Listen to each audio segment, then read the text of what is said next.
말씀이 우리의 심령에 꼭 잘 붙어 있기를 소망합니다.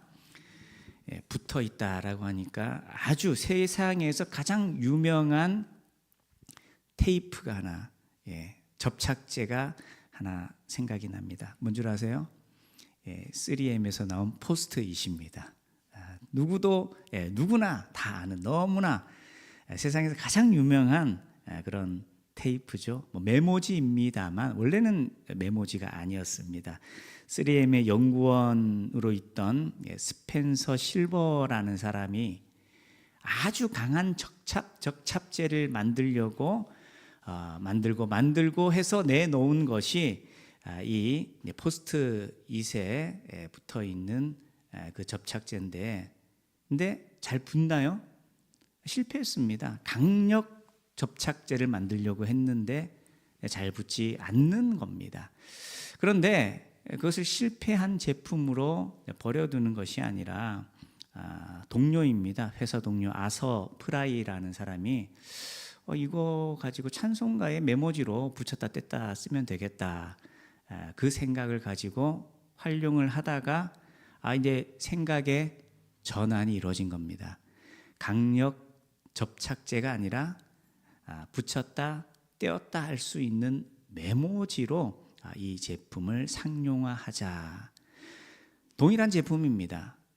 어떤 순간에는 실패한 제품이었지만 발상의 전환, 그 생각의 전환 때문에 이 제품은요, 세상에서 가장 유용하고 또 유명한 그런 메모지로 탈바꿈했다라는 겁니다. 똑같은 제품이지만 바뀐 생각 하나가 이 제품의 위상을 완전히 변화시켜 버렸다라는 겁니다. 우리 삶 속에서도 마찬가지입니다. 저와 여러분이 동일한 상태 속에 있습니다. 그런데 하나가 바뀝니다. 생각의 전환이 이루어집니다. 그런데 그 생각의 주체 또한 바뀝니다. 사람의 생각, 사람의 마음에서 하나님의 생각이 들어옵니다. 육신의 생각, 육신의 마음에서 영의 생각, 영의 마음이 주어집니다. 어떻게요? 복음을 통해서입니다. 십자가를 통해서입니다. 그 전과 후 우리의 육신에는 변화가 없습니다. 그러나 그 이전에는요, 영원한 사망을 피할 수 없는 저주받은 인생이었으나 하나님의 생각, 하나님의 마음, 영의 생각이 우리 속에 주어져서 그 복음 앞에 우리가 영적으로 반응하고 십자가를 의지하고 예수님을 붙들면서 하나님 바라볼 때에 우리는 달라져 버린 겁니다. 어떻게 달라지죠? 죄의 종, 사망의 종에서 여호와 하나님 나라 백성으로, 그의 자녀로 영원한 생명을 얻는 주님의 나라 백성으로 우리가 바뀌어지고 변화되었다라는 것입니다. 이 변화라는 건 우리의 의지와 우리의 노력에 의한 것이 아닙니다. 위로부터 부어지신 거고요. 그러기에 우리는 에베소서 2장 8, 9절 말씀처럼 그 은혜에 의하여 믿음으로 말미암아 구원을 얻었다. 이것은 우리가 자랑할 것이 아니라 하나님 주신 선물이다라고 고백합니다. 그리고 이 역사가 2000년 전 초대교회가 일어서는 그 순간에도 어쩌면 지금과 비교할 수 없는 뜨거운 하늘의 권능과 그 역사 가운데서 이 놀라운 변화, 이 전환, 이 놀라운 일들이 초대교회 가운데 일어나기 시작했다라는 겁니다. 사도들과 여러 무리들이 함께 모여 성령의 충만함을 받았습니다. 그리고 그들이 담대히 예루살렘 거리를 향하여 외칩니다. 너희들이 십자가에 못 박은 그 예수님께서 하나님이 다시 살리셔서 부활하시고 승천하셨다. 그는 하나님의 아들이시다라고 복음을 전합니다. 동일한 현상입니다. 예수님의 십자가 사건이라는 것은 모든 유대 사람들이 알고 있는 사건입니다. 그러나 변화가 주어집니다. 어떤 변화요? 사람의 생각, 사람의 마음이 아니라 사도들의 입술을 통하여 증거된 그 복음이 성령의 만지심, 하나님의 생각, 영의 생각을 통하여서 듣는 이들의 마음속에 깊이 심길 때에 놀라운 역사, 놀라운 변화가 일어나기 시작했다라는 겁니다. 그래서 오늘 읽었던 말씀이죠. 37절의 말씀입니다. 그들이 이 말을 듣고 그 다음 어떤 반응이 주어집니까? 마음에 찔려. 마음에 찔려. 말을 들었습니다. 어떤 말을요? 예수님께서 우리 죄 때문에 십자가 지신 거고 그가 반역을 일으켜서 그가 신성 모독 죄를 지었기 때문이 아닌 우리의 죄를 담당하시어 십자가를 지셨고 또 죽으심으로 끝난 것이 아니라 그가 부활하시어서 또 승천하셨다라는 이 복음을 선포하고 증거합니다. 예수님의 십자가 사건이야 모든 이들이 아는 것이죠. 그러나 그 십자가가 자신의 죄 때문이다라는 것은 인정하지 않았던 것입니다. 하지만 이 순간 그 복음이 들려질 때에 예수님의 십자가가 자신의 죄 때문이다라는 것을 깨달아 알기 시작합니다.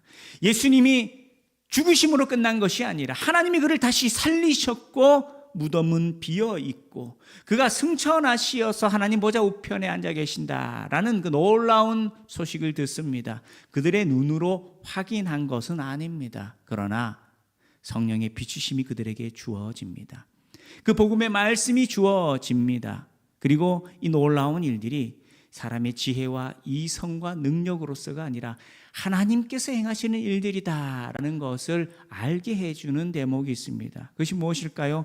마음에 찔려. 마음에 찔려.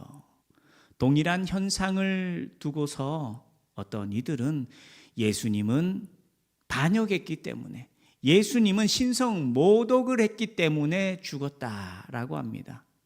복음이 선포되는 과정 속에서도 아니야. 저 제자들이 예수님의 시신을 훔쳐서 알게 모르게 처리를 해버렸고 그들이 살아남기 위해서 더 힘을 모으기 위해서 예수님의 부활을 이 거짓된 이 부활의 소식을 전하는 거야 라고 반응하는 이들도 있었습니다. 그러나 이 순간 많은 사람들에게서 놀라운 반응이 주어집니다.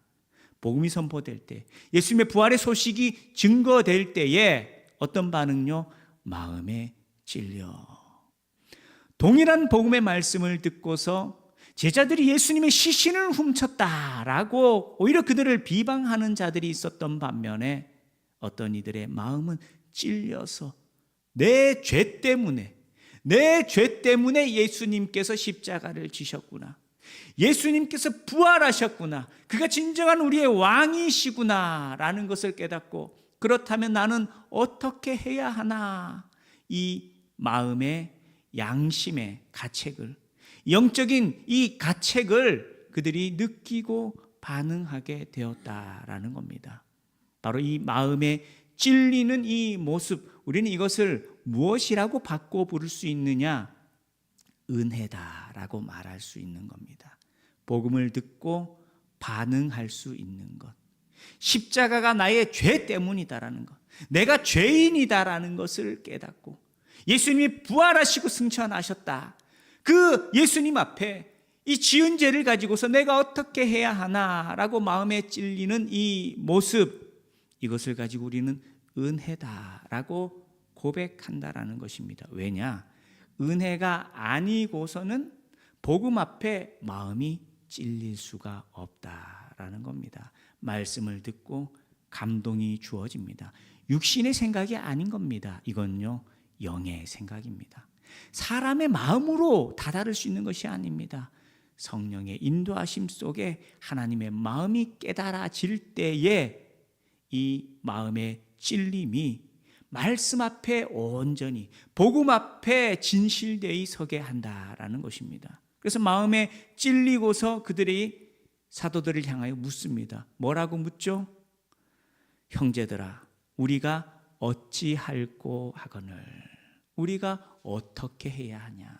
그래 우리가 죄인인데 우리가 십자가 예수님을 못 박았는데 그런데 그 예수님이 다시 부활하셨는데 이 지은 죄를 가지고서 우리가 어떻게 해야 하나라고 되묻는 것, 이것이 은혜의 손길이 주어질 때에, 하나님의 생각이, 하나님의 마음이 주어질 때에 우리 속에 주어지는 반응이다라는 것입니다. 그들은 이 복음의 소식을 듣고 예수님의 다시 살아나신 그 놀라운 일들을 접하면서 힘들어합니다. 괴로워합니다. 이건 그냥 마음이 힘들고 어려워하는 것과는 다릅니다. 영이 반응한다라는 겁니다. 그들의 영혼이 복음 앞에 반응하고 어찌할 줄 모르며 우리가 어떻게 해야 하냐라고 되묻는다라는 겁니다. 이와 대조적인 반응이 있습니다. 누구의 반응일까요? 똑같이 마음에 찔리는 것처럼 보이지만 전혀 다른 반응을 보인 사람이 있습니다. 그게 누구죠? 가룟 유다입니다. 그는요, 그 스스로 누구에 의해서가 아닙니다. 자기 스스로 예수님을 팔아버렸습니다. 그것이 옳다라고 생각했을지 모릅니다. 그런데 예수님의 십자가를 보고서 자신이 한 짓이, 자신이 한 일들이 그의 마음에 찔림을 가져다 주는 겁니다. 그러나 그거는요, 하나님의 생각, 하나님의 마음이 다다른 것이 아닙니다. 인간적인 양심의 가책에 머물렀다라는 겁니다. 그러니 그 마음의 찔림 이후에 일어난 일들이 뭐죠? 스스로 목숨을 끊는 겁니다. 자기 스스로 자신의 생각, 자신의 감정만으로 복음 앞에 서서 그에 대한 반응이 예수님 앞에 엎드려 회개하고 돌이키는 것이 아니라 스스로 목숨을 끊어버리는 너무나 인간적인 그런 결심, 그런 결말이 그에게 주어졌다라는 겁니다. 그러나 하나님의 마음이 들어가고 영의 생각이 들어간 그 마음의 찔림은 다릅니다. 우리가 어찌할꼬 사도들을 향하여 오히려 묻습니다. 그에 대해 베드로가 선포합니다. 너희가 회개하여 각각 예수 그리스도의 이름으로 침례를 받고 죄 사함을 받으라. 그리하면 성령의 선물을 받으리니. 회개해라. 그 마음의 찔림, 아픔, 그것을 어떻게 하라고요? 하나님 앞에 내어놓아라. 너희들이 잘못을 인정하고 돌이켜라. 그리고 회개한다라는 건 내가 잘못했습니다라는 것을 인정한다고만 해서 이루어지는 것이 아닙니다. 회개라는 것은 돌아서는 겁니다. 방향을 바꾸는 겁니다. 내가 옳다라고 생각하며 걸었던 그 길 속에 회개라는 것은요, 마음의 찔림을 받고 복음을 깨닫고 말씀을 깨닫고 돌아서는 겁니다. 육신의 발걸음이 영의 발걸음으로, 세상을 향했던 발걸음이 뒤돌아서서 하나님을 향하여 그 발걸음을 옮기는 것, 이것이 회개하는 것이다 라는 겁니다. 오늘 저와 여러분이 마음에 찔려 십자가, 복음을 믿고 의지하면서 우리에게도 동일한 반응이 주어집니다. 이제 나의 구원자는 예수님밖에 없으시고 또 나의 주인, 내가 섬겨야 할 분이 예수님밖에 없다. 우리는 고백하면서 세상을 섬기고 내가 주인 되어 살아가는 삶에서 방향을 바꾸어서 주님을 향하여 걸어갑니다. 우리가 예수님의 이름으로 하나님을 예배하며 주님을 섬기며 살아가고 더 이상 자기 자신만을 의지하는 것이 아니라 주님을 의지하고 또 주신 말씀 붙들고 주님께 나아가는 삶, 그것이 회개하는 삶이다라는 겁니다. 오늘 저와 여러분의 삶 속에 거룩한 마음의 찔림이 주어지기를 원합니다. 그 속에서 회개하고 돌이켜서 은혜 받고서 구원 받고서도 여전히 세상을 향하여 걸어가고 있는, 육신대로 살아가고 있는 우리의 어리석음이 있었다면, 우리의 연약함이 있었다면 그곳에서 멈추고요, 멈춤으로 끝나는 것이 아니라 돌아서길 원합니다. 어디로요? 하나님을 향하여서, 하나님 주신 말씀을 향하여서 믿음으로 살아가는 삶으로 우리의 삶이 변화되고 바뀌어져서 다시 회복되고 온전케 되는 놀라운 역사가 있기를 원합니다. 우리 오늘 교회 속에 복음을 통하여서 변화되고 복음을 통하여서 새롭게 되고 이 복음을 통하여서 온전케 되는 역사가 우리 오늘 교회 가운데 풍성히 일어나기를 원합니다. 우리는 구원 받았습니다. 그러나 그것이 끝이 아닙니다. 나의 신분은 바뀌었지만 여전히 오늘 저와 여러분을 향하여서도 하나님께서 말씀해 주신다라는 겁니다. 우리는 하나님 자녀 되었습니다. 지금 이 본문 속의 유대인들과는 다릅니다. 복음의 은혜가 주어지지 않은 상황은 아닌 거죠. 우리는 십자가를 의지합니다. 예수님 믿고 예수님을 의지하며 살아간다라고 결단합니다. 그럼에도 불구하고 우리가 완벽하지는 않다라는 겁니다. 어느 누가 나는 은혜 받고서 내가 예수님처럼 완벽하게 변화되어서 더 이상 죄도 없고 더 이상 불순종도 없고 더 이상 어리석은 그런 모습 없이 내가 예수님처럼 살아간다라고 말할 수 있는 인생이 어디 있겠습니까? 없죠. 바꿔 말하면 늘 우리 마음에는요, 하나님께서 두드리시는 겁니다. 신호가 주어진다라는 겁니다. 그리고 말씀해 주시는 겁니다. 여전히 사람의 생각, 육신의 생각에 갇혀서 내가 영적인 존재인 내가 세상과 구별되어 살아가는 것이 아니라 세상대로 살아가고자 하는 마음, 욕심, 탐심, 또 그런 감정, 세상의 분위기, 그것에 이끌려서 세상을 향해, 육신을 향해 살아가려 할 때에 하나님은요, 우리를 사랑하시기 때문에 그냥 두시지 않으신다라는 겁니다. 우리를 꼭 붙드세요. 그리고 말씀해 주십니다. 그리고 그 말씀이 우리의 심령에 새겨질 때에 우리에게도 반응이 주어지는 겁니다. 마음에 찔려. 내 마음이 찔리는 겁니다. 이건 사람의 양심의 가책과는 다른 것입니다. 영의 반응이 주어지는 겁니다. 하나님의 음성이 주어지는 겁니다. 그 마음의 찔림 속에서 우리는요, 깨닫게 됩니다. 아, 하나님께서 여전히 나를 사랑하시는구나. 하나님께서 나와 함께 하시는구나. 자, 여러분, 하나님이 나를 사랑하신다, 하나님 나와 함께 하신다라는 것을 오해하지 말아야 되는 아주 중요한 부분이기도 합니다. 우리는 하나님이 함께 하신다라는 것을 어떨 때 우리의 감정적으로 인식하느냐? 위기 속에 건짐받고 무언가 좋은 일이 일어나고 어떤 일이 잘 되었을 때 하나님 나와 함께 하셨다라는 고백을 합니다. 물론 그것도 하나님의 함께 하심 속에 하나님 인도하신 거예요. 그런데 그것뿐만이 아니다라는 겁니다.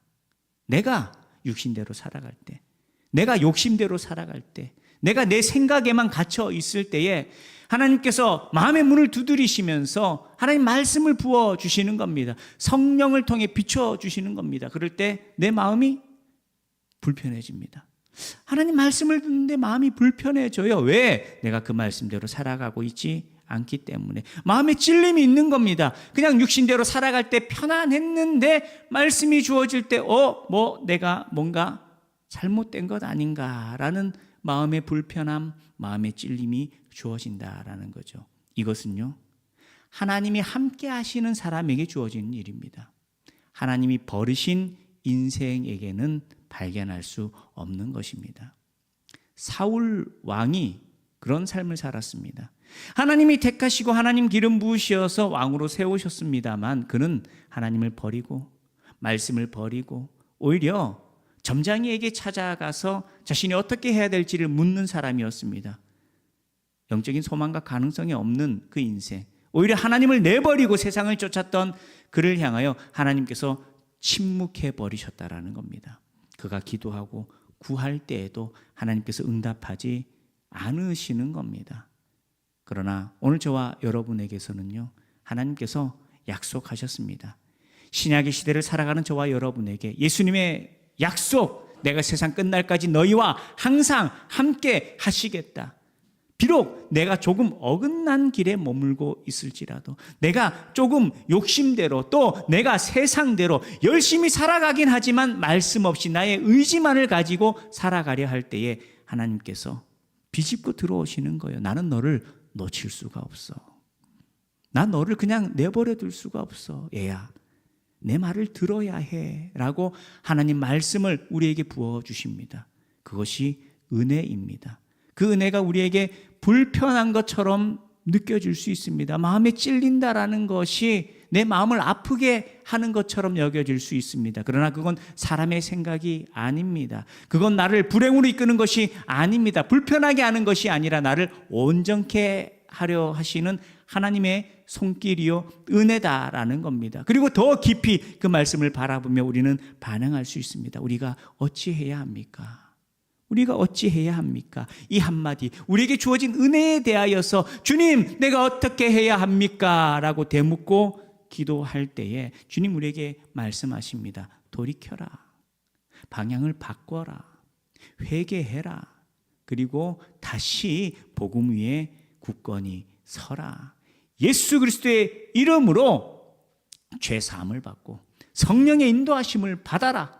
우리의 신분이 바뀌어지긴 했습니다. 그러나 여전히 우리 속에, 우리의 삶 속에 우리가 남기고 있는 죄의 흔적들, 다시금 예수 그리스도 보혈의 십자가 능력으로 우리가 사함을 얻고 정결케 되고 더욱 주님을 닮아가고 주님께 가까이 나가는 귀한 은혜가 저와 여러분에게 주어져야 한다라는 것입니다. 오늘 우리가 믿음으로 살아가면서 하나님의 말씀 때문에 마음에 찔림이 있다라면 이 또한 은혜입니다. 그리고 그 속에는 하나님의 관심과 하나님의 사랑이 담겨 있습니다. 그 말씀에 대하여서 우리가 이렇게 반응하고 고백합니다. 어떻게 해야 할까요, 하나님? 어떻게 해야 할까요? 하나님께서 인도하시며 말씀하십니다. 회개해라. 십자가 붙들어라. 성령을 받고서 새 힘을 얻어서 다시 나와 함께 하자. 오늘 교회가 그 하나님의 인도하심, 그 은혜 속에서 온전히 주님을 따라가고요. 또 주님의 도우심 가운데 더욱 굳건히 서고 믿음으로 승리하며 주님을 따르는 저와 여러분 되기를 원합니다. 초대교회 속에 이 놀라운 역사가 주어졌던 겁니다. 은혜가 주어진 것입니다. 복음이 선포되지만 은혜가 없다면 그건 사람의 소리밖에 되지 않습니다. 음모론으로밖에 인정할 수밖에 없는 그런 반응이 주어질 뿐이다라는 거죠. 그러나 은혜가 주어지고 성령의 인도하심 속에 그들은 돌이킵니다. 예수님을 영접합니다. 회개하고 돌아섭니다. 그리고 그들이 주의 몸된 교회를 이루는 그 초대교회의 부흥 속에 놀라운 열매로서 그들이 거듭나게 되었다라는 겁니다. 그래서 41절 말씀이죠. 그 말을 받은 사람들은 침례를 받음에 이날에 신도의 수가 3,000이나 더하더라. 놀라운 역사입니다. 수많은 사람들이 예수님을 비방하고 예수님의 십자가를 바라보며 그가 죄를 지었다고 반역했다라고 모함하던 그 수많은 무리들이 복음을 듣고서 마음에 찔려 회개하고 돌이키고 침례를 받고서 예수님을 영접하여서 하나님 나라 백성으로 거듭나는 그 귀한 일이 이 수천 명의 사람들이 돌아오는 그 놀라운 역사가 그 초대교회 가운데 있었다라는 것입니다. 오늘 저와 여러분의 삶 속에서도 하나님 주신 말씀 앞에 내 영이 반응하고 그 말씀 앞에 돌이키고 결단하고 기도하는 가운데 주님께 더 가까이 나아가며 하나님 주시는 그 풍성한 열매를, 하나님의 일하심을 저와 여러분이 목도하고 누릴 수 있기를 원합니다. 먼저는 우리 한 사람 한 사람이 변화되고 자라나고 하늘의 권능과 지혜를 얻는 그 귀한 열매가 있어야 될 것이고, 또 은혜 받은 사람들이 복음을 전하고 선포하고 가르침 속에서 오늘 교회 가운데 하나님이 허락하신 귀한 열매들이 채워지는 것, 이것이 얼마나 귀한 것입니까? 얼마나 놀라운 것입니까? 하나님께서 그 일들을 통하여서 오늘 교회 가운데 역사하시고 오늘 교회가 자라나게 하시고 오늘 교회 가운데 수많은 열매들이 주어지는 그 일들을 소망하고 꿈꿉니다. 주말마다 어린 아이들을 데리고 예배하며 복음을 전하고요. 또 우리 학생들 함께 모여서 그들에게 말씀을 전합니다. 주말 사역이 계속 이어지고 있습니다. 물론 아직 많은 아이들은 복음을 깨닫고 예수님을 영접한 상황 속에 있지는 않습니다. 그래서 우리는 더 기도해야 되는 겁니다. 마음에 찔려라는 것, 이걸 바꿔서 뭐라고 말할 수 있다고요? 은혜다라고 했습니다. 은혜가 필요한 겁니다. 아이들이 호기심에 오기도 합니다. 간식을 먹으려 오는 아이도 있고요. 친구 따라오는 아이도 있습니다. 또 뭔가 하나 배워보려고 또 참석하는 아이들도 있습니다. 그러나 그랬던 아이들이 복음의 말씀을 듣고 마음에 찔려 내가 죄인이구나, 나에게 십자가가 필요하구나, 내가 예수님 믿고 의지해야 하는구나 라는 귀한 고백, 변화, 그 열매가 있기를 우리는 기도해야 되는 것입니다. 오늘 교회 가운데 이 다음 세대의 놀라운 사역들이 저와 여러분의 기도와 헌신 가운데 열매 맺기를 원하고요. 아이들뿐만이 아닙니다. 계속해서 이 무동 땅에서 전도하고 복음을 전합니다.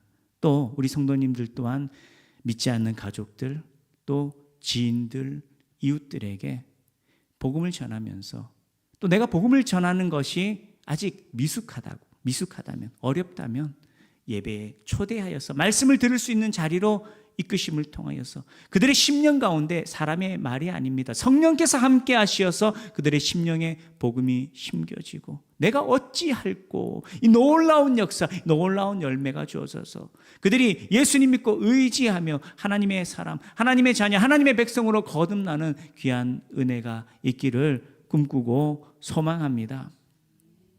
그렇게 교회가 세워지는 겁니다. 그렇게 성도 한 사람 한 사람이 변화되고 믿음으로 살아가고 하나님의 함께 하심을 누리게 된다라는 겁니다. 초대교회 속에서도 이런 역사가 계속 이루어지는 겁니다. 복음이 선포되고 그 복음을 영접하고 회개하고 돌이킴을 통하여서 수천 명의 사람들이 함께하며 초대교회를 세워갑니다. 그리고 그 모임 속에 아주 중요한 모습들이 있었던 걸 성경이 말하고 있죠. 42절 말씀 같이 한번 읽겠습니다. 42절입니다. 시작.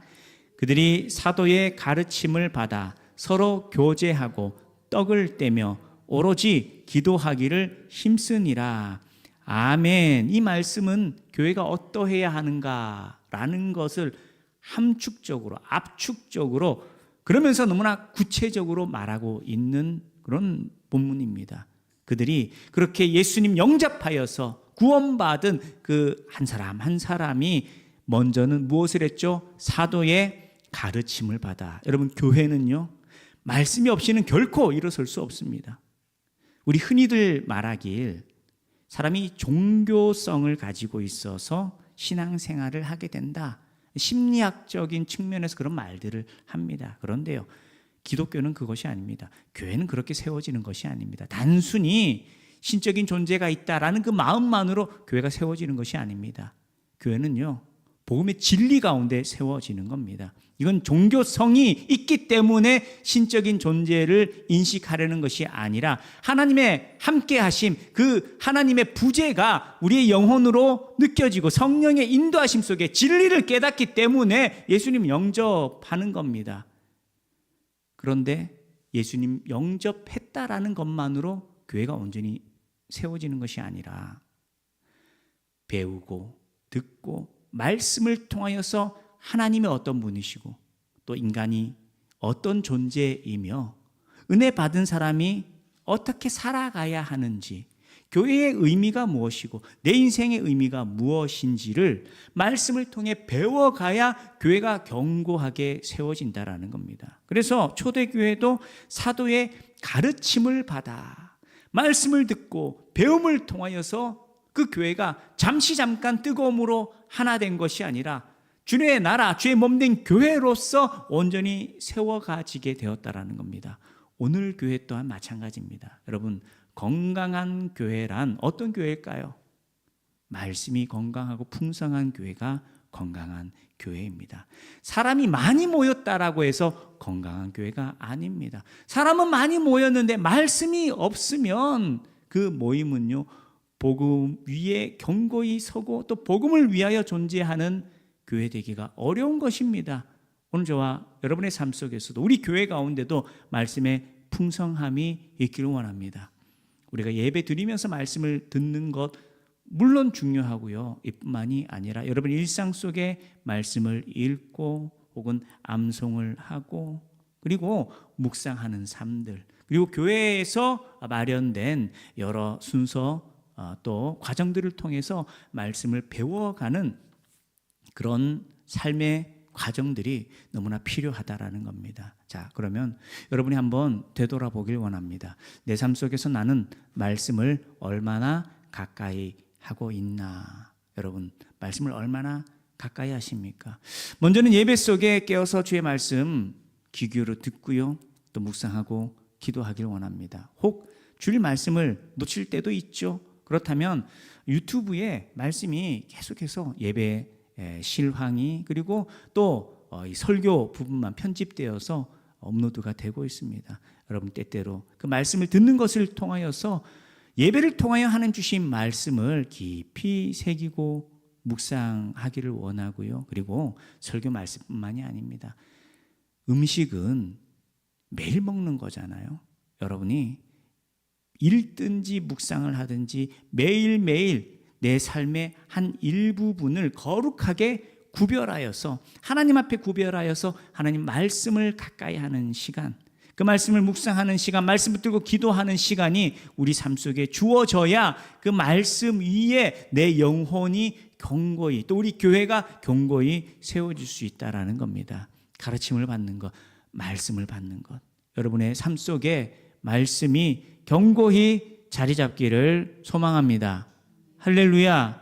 그래서 여러분 결단하셔서요, 올 한 해 내가 어떻게 하나님 말씀을 가까이 할까, 배워갈까, 깊이 묵상할까, 거룩한 고민을 하시고 기도하시면서 지경을 넓혀가길 원합니다. 하나님 말씀을 가까이 하는 그 삶의 지경을 넓혀가길 원합니다. 주일 예배 말씀만 들었다면 이 말씀뿐만이 아니라 예배 오진 못해도 수요 예배 또 금요 기도의 말씀이 유튜브에 있으니 들을 수 있습니다. 혹은 그 말씀이 아니라 하더라도 읽고 묵상하는 그 삶을 통해서 가르침을 받아서 그 말씀 위에 저와 여러분의 신앙이, 또 우리 교회가 더 견고히 굳건히 세워질 수 있기를 원합니다.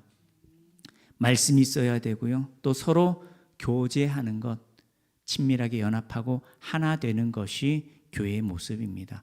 성부, 성자, 성령 하나님께서 본질은 하나이신데 각각 구별된 인격으로 어떻게 존재하시느냐, 삶 위에 하나님이 어떻게 일체가 되시느냐, 우리는 그렇게 고백합니다. 논리적으로, 이성적으로 우리는 알 수 없습니다. 그러나 성부, 성자, 성령 하나님이 사랑하심으로 하나 되시어서 삼위일체의 하나님으로 임하신다라고 고백합니다. 그리고 그 모습을 교회 가운데 심어주셨습니다. 교회가 각각 다른 개성을 가진 이들이 하나 되었습니다. 교회가 건물이 아닌 사람의, 믿는 사람들의 모임이라고 했습니다. 너무나 다른 한 사람 한 사람이 어떻게 하나 될까요? 여러분, 서로의 기질을 맞춰서 절대 하나 될 수 없습니다. 서로의 취향을 가지고서 하나 될 수 없습니다. 더욱이 삶의 여건, 환경이라는 것은 또 각각 너무나 하는 일도 다르고요, 형편과 상황이라는 것도 너무나 다릅니다. 그러나 저와 여러분은요, 복음 위에 우리에게 주신 사랑을 가지고서 서로 하나 될 때에, 교제하고 연합할 때에 그걸 통해서 주의 몸된 교회를 이루어 간다라는 겁니다. 여기서 하나 오해하지 않길 원합니다. 나는 그런 사람이 못돼라는 생각을 할 수 있습니다. 나는 누군가를 품고 누군가와 하나 되기에는 나는 그런 사람이 못돼라는 마음 우리에게 들 수 있습니다. 그런데요, 성경은 우리의 사랑으로 지체를, 이웃을 사랑하라고 하지 않습니다. 우리가 받은 예수 그리스도의 사랑을 가지고서 하나 되는 겁니다. 그래서 성도와의 관계 속에는 나의 개성, 나의 기질이 있는 게 아닙니다. 그 속에는 예수님이 계셔야 되는 거예요. 그래서 제가 여러분 뵐 때에 저의 기질, 저의 마음으로 여러분을 보고 또 여러분과 하나 되려 한다면 어긋나는 게 있을 수밖에 없습니다. 그러나 어떻게 해요? 예수님을 그 속에 모시고서 여러분을 바라볼 때에 나에게 허락하시고 나에게 부어주신 예수님의 그 사랑으로 여러분을 바라보고 여러분을 이해하고 품고 또 한 몸을 이루는 교회로서 세워져 갈 수 있다라는 겁니다. 저뿐만이 아닙니다. 우리 오늘 교회가 서로를 바라볼 때에 나는 죽고 예수님이 사실 때에 내 인생뿐만이 아니라 우리가 서로와의 관계 속에서 나는 죽고 예수님이 그 사이에 계실 때에 우리는 하나 되고 친밀해지고 연합하고 하나 될 수 있습니다. 어느 누구도 내 모습으로 살아갈 수 있는 것이 아니라 교회는요, 철저하게 예수님의 십자가 위에 세워져야 하는 것이고 예수님의 십자가 은혜로 하나 되고 연합하는 것이다. 또 이것은요, 우리에게 주어진 명령이기도 하다라는 것을 잊지 않고 오늘 교회가 복음 위에 견고하게 서고 복음 때문에 더욱 하나 되어서 우리가 느끼는 겁니다. 주님의 사랑을, 그 하나됨과 그 연합함 속에서 하나님이 우리 가운데 살아계시고 우리에게 부어주신 그 사랑이 예수님을 통한 연합과 하나됨, 그 교제 속에서 풍성히 드러나고 누려질 수 있기를 주의 이름으로 소망합니다.